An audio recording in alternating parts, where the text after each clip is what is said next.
हम में से आप में से जब भी कोई बीमार पड़ता है तो उसके पास बहुत सारे ऑप्शन होते हैं अपनी बीमारी का इलाज कराने के लिए।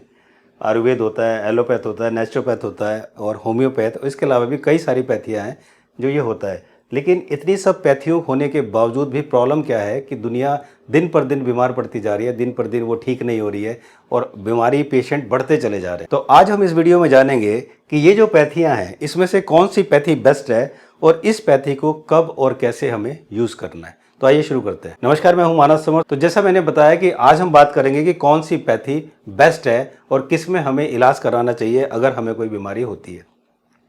अगर मैं आपसे पूछूं कि ये जो पिस्टल है, ये जो बंदूक है, ये अच्छी है या बुरी है, तो आप में से अक्सर लोग यही कहेंगे कि ये अच्छी चीज़ नहीं है, ये बुरी चीज़ है। लेकिन अगर यही जब पिस्टल, यही गन एक फौजी के हाथ में होती है जो बॉर्डर पे होता है, हमारी रक्षा करता है, तो ये बहुत अच्छी चीज़ है। लेकिन यही पिस्टल जब एक आतंकवादी के हाथ में होती है, एक टेररिस्ट के हाथ में होती है, तब ये गलत है। यहाँ पर हमने ये सीखा कि प्रॉब्लम पिस्टल में नहीं है, प्रॉब्लम बंदूक में नहीं है, प्रॉब्लम गोली में नहीं है, प्रॉब्लम है कि किसके हाथ में है। इसी तरह से जब भी कोई मेडिसिन बनाई जाती है, अगर हम एलोपैथी की बात करते हैं कि एलोपैथी बुरी है, बिल्कुल ठीक बात है, बहुत साइड इफेक्ट्स हैं। लेकिन जिस साइंटिस्ट ने उस मेडिसिन को बनाया है उसके दिमाग में उस समय बहुत अच्छी चीज़ चल रही थी। वो ये थी कि वो किसी की ज़िंदगी को बचाना चाहता था और इसीलिए उसने इस मेडिसिन को बनाया ताकि वो इमरजेंसी में काम आए और किसी की ज़िंदगी बच सके। तो बात करते हैं एलोपैथ, आयुर्वेद और नेचुरोपैथी के बारे में। एलोपैथी क्या करती है? एलोपैथी सिम्टम्स को मैनेज करती है, यानी कि आपकी जो भी बीमारी है उससे जो सिम्टम्स निकल रहे हैं उसको सिर्फ ये मैनेज करती है, उसको वो क्योर नहीं करती, उसको वो रिवर्स नहीं करती। जैसे फॉर एग्जांपल किसी को हार्ट में एंजाइना पेन है। अब एंजाइना पेन होने का रीज़न क्या है? एंजाइना पेन होने का रीज़न ये है कि उसके हार्ट में ब्लॉकेज है, उसकी आर्टरीज ठीक से काम नहीं कर रही हैं, ब्लड फ्लो नहीं जा रहा है, इसलिए उसको एंजाइना पेन हो रहा है जब वो चलता है या दौड़ता है या भागता है।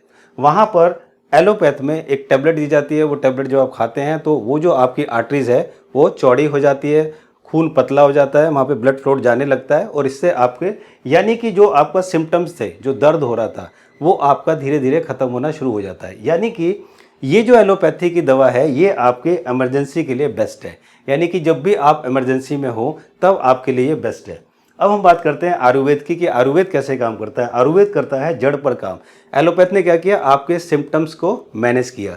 आयुर्वेद क्या करता है? आयुर्वेद करता है जड़ पर काम, रूट पर काम करता है कि रूट क्या है उस बीमारी का। जैसे एंजाइना पेन हुआ तो उसका रूट क्या है?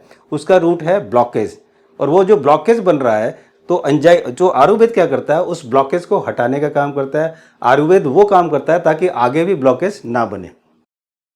आयुर्वेद एक एटमॉस्फेयर देता है ताकि जो नरिशमेंट मिल सके, यानी कि जो जड़ी बूटियां हैं, जो रहन सहन है, खान पान है, जीवन शैली है, जो बदलता है, तो वो एक एनवायरनमेंट देता है ताकि बॉडी अपने आप उसको हील करने लगे, अपने आप उसको ठीक करने लगे। अब हम बात करते हैं कि ऑब्जेक्टिव क्या है आयुर्वेद के। तो आयुर्वेद के दो ऑब्जेक्टिव हैं। पहला और वह ऑब्जेक्टिव है कि जो स्वस्थ व्यक्ति होता है, हेल्दी होता है, उसके स्वास्थ्य की रक्षा करना, कि वो हमेशा हेल्दी रहे, ये आयुर्वेद करता है। और दूसरा, अगर कोई बीमार व्यक्ति है तो उसकी बीमारी को ठीक करना, जड़ी बूटियों से, औषधियों से, यानी कि वनस्पति से, इन सब से उसको ठीक करना, ये दो ऑब्जेक्टिव हैं आयुर्वेद के। अगर हम बात करते हैं नेचुरोपैथ की, तो नेचुरोपैथ बिलीव करता है पंच तत्व में, यानी कि हम इन 5 तत्वों से बने हैं और इन 5 तत्वों में ही जाके मिलते हैं। आकाश, वायु, अग्नि, जल और पृथ्वी, ये जो 5 तत्व हैं, जब ये इम्बैलेंस होते हैं हमारी बॉडी में तो हमारी बॉडी में बीमारियां आती है। तो नेचुरोपैथ क्या करता है? हमें कनेक्ट करता है नेचर से ताकि हमारा जो इम्बैलेंस है वो बैलेंस हो जाए, और ये इस्टेब्लिश करता है एक कनेक्शन हमारे और नेचर के बीच में, जिससे हम दूर हो गए। तो अगर हम नेचर के क्लोज रहें तो फिर आप देखिए आप बीमार नहीं पड़ेंगे, और अगर आप बीमार हैं तो आप स्वस्थ होना शुरू हो जाएंगे। ये करता है नेचुरोपैथी। तो मैंने तीनों के बारे में बताया। अब हम जानते हैं कि ये काम कैसे करते हैं। जैसे एलोपैथ है, आयुर्वेद है या नेचुरोपैथ है। देखिए एक पेड़ है, इस पेड़ का पत्ता है, ये पेड़ अभी हरा है, लेकिन जब ये पेड़ सूख जाता है, इसके पत्ते जो है सूख जाते हैं, तब इसी तरह से हमारी बॉडी है। एलोपैथ क्या काम करता है? सपोज एक पेड़ है, उसके पत्ते सूख गए, उसके बाद क्या करेगा? उसे कहेगा यहाँ से काट दो, यहाँ से काट दो, यहाँ से हटा दो, ये हटा दो, वो हटा दो। ये करता है एलोपैथ। अब आयुर्वेद क्या करेगा? आयुर्वेद इसकी जड़ में काम करेगा, इसकी जड़ में जाके खाद देगा, इसकी जड़ में जाके पानी देगा, ताकि ये जो पेड़ है और इसके जो पत्ते हैं ये धीरे धीरे धीरे धीरे ठीक होने लगे, यानी कि धीरे धीरे हरे होने लगे। ये काम है आयुर्वेद का, और ये काम है नेचुरोपैथ का, जो कि कनेक्ट करते हैं हमको नेचर से। अब आप लोग ये कहेंगे ठीक है मानस जी, आपने सब बता दिया, अब हमें करना क्या है? तो जो क्वेश्चन आता है वो ये आता है कि करना क्या है। करना ये है कि अगर आपका बीपी या शुगर बहुत ज़्यादा है तो आपको 4 स्टेप लेने हैं। आपको कोई भी बीमारी हो, मैं बीपी शुगर मैंने एक एग्जांपल दिया है, कोई भी आपकी बीमारी हो तो आपको 4 स्टेप लेने हैं। पहला स्टेप, आप आयुर्वेद या एलोपैथ किसी की भी मेडिसिन आप शुरू कीजिए। जैसे आपको ब्लड प्रेशर है या आपको शुगर बहुत हाई है, आपका बीपी बहुत हाई है, तो आपको सबसे पहले मेडिसिन लेनी है। अगर आप आयुर्वेद मेडिसिन लीजिए, लेकिन अगर आयुर्वेद की मेडिसिन आपकी बीपी को, आपके शुगर को कंट्रोल नहीं कर रही है, तो वो जो शुगर हाई हो रही है या जो बीपी हाई हो रहा है वो आपके ऑर्गन्स को बहुत ज़्यादा नुकसान पहुंचा रहा है, साइड इफेक्ट से भी ज़्यादा नुकसान पहुंचा रहा है। तो उस केस में आपको एलोपैथ मेडिसिन लेनी चाहिए, क्योंकि ये इमरजेंसी के लिए ही बनी है।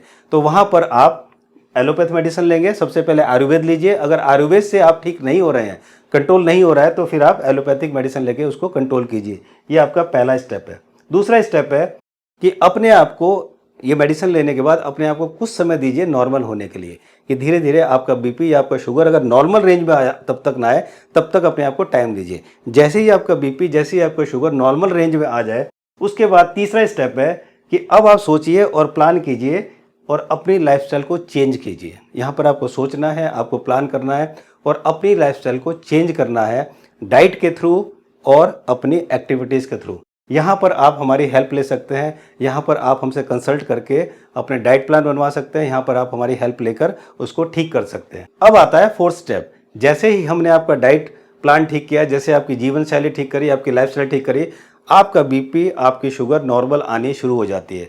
और जैसे जैसे आपकी बीपी, आपकी नॉर्मल या कोई भी बीमारी है ठीक होनी शुरू हो जाती है, रिवर्स होनी शुरू हो जाती है, वैसे वैसे आप अपनी दवाइयों को, चाहे वो आयुर्वेद की हैं, चाहे वो एलोपैथी की हैं, इसको आपको टेपरिंग डाउन करना चाहिए, उसको टेपर डाउन करना चाहिए। एकदम से आपको दवाई नहीं छोड़नी चाहिए, धीरे धीरे कम करना चाहिए, ताकि वो बैलेंस आपका जो बना रहे। तो जैसे ही आप ये चारों स्टेप लेते हैं, और चारों स्टेप लेते ही आपकी लाइफ हेल्दी और हैप्पी हो जाती है और आप स्वस्थ हो जाते हैं, आप बहुत खुश हो जाते हैं, क्योंकि अब आपके अंदर बीमारियां नहीं। तो यहाँ पर मेरी आप लोगों से ये रिक्वेस्ट है कि अपने नॉलेज को बढ़ाइए, अपने आपको एडुकेट कीजिए, आप जागरूक बनिए, ताकि आप इन चीज़ों को जान सकें। और ये जो पैथियाँ हैं जो आपको यूज़ कर रही हैं, आप इस्तेमाल करना सीखिए, इस्तेमाल होना नहीं।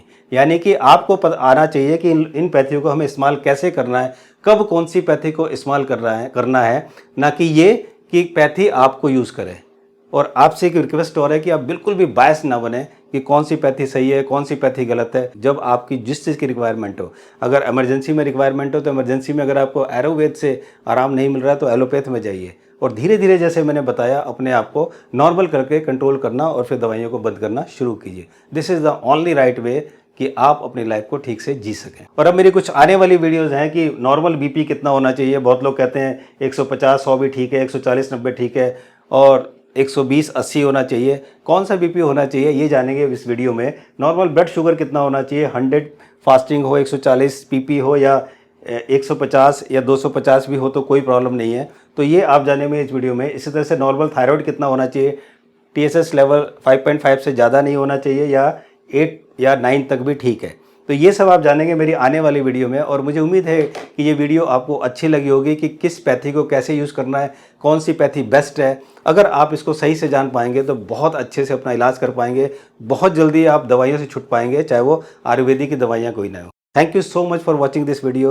उम्मीद है कि वीडियो अच्छी लगी होगी। इसको शेयर और लाइक ज़रूर करें, सब्सक्राइब चैनल को ज़रूर करें अब तक सब्सक्राइब नहीं किया हो, बेल आइकन को दबाकर, ताकि नोटिफिकेशन आपको मिल पाए। इस वीडियो पर आपकी क्या राय है कमेंट सेक्शन में ज़रूर लिखें। आप क्या सोचते हैं, अपनी राय ज़रूर लिखें, ताकि हम सब मिलकर एक सही डिसीजन पर पहुँच सकें। Thank you so much for watching this video, giving your valuable time. जल्दी मिलता हूँ एक नई वीडियो के साथ, तब तक नमस्कार।